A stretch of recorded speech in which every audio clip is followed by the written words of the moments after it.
your overview of this slightly unfathomable position that Keir Starmer has wheeled out? What do you think he's thinking?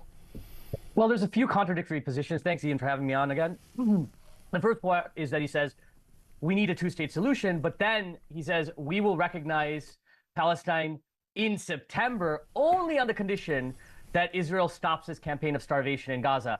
Sorry, by that point, every man, woman, and child in Gaza will have starved to death.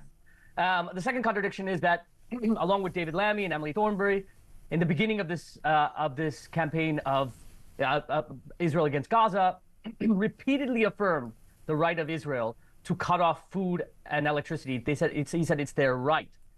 And he's never had to contend with that. He's never had to explain that. He's sanctioned this horror show, and now he's turning around and saying there needs to be, and saying they should stop doing that. He needs to be held accountable to that. And the last point I'll say is this.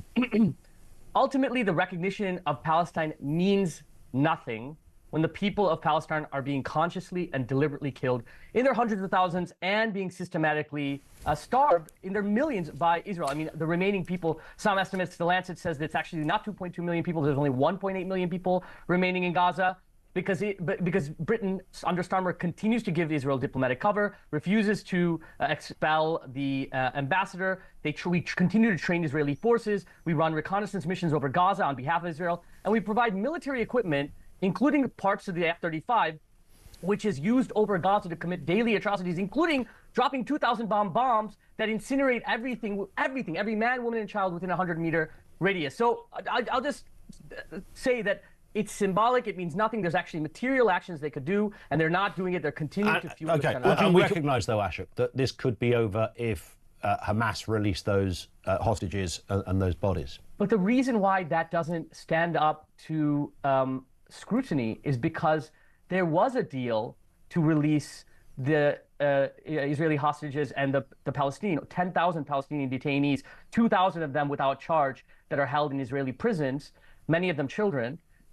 There was a deal to have a hostage swap, and that deal, undeniably, and the Americans, who are basically the financiers of Israel, admitted this.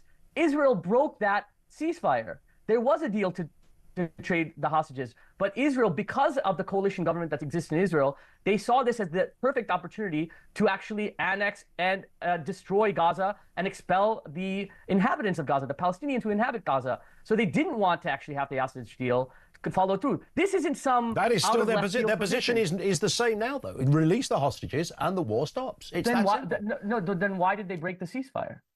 There was a deal on the table. Well, you're talking about a like for like, you know. No. One Ian, Hamas terrorist versus an innocent person at a music festival. No, I'm not saying that, Ian. Look, this isn't a contested point. There was a hostage. There was a ceasefire agreement. Yes. That hostage deal was going through.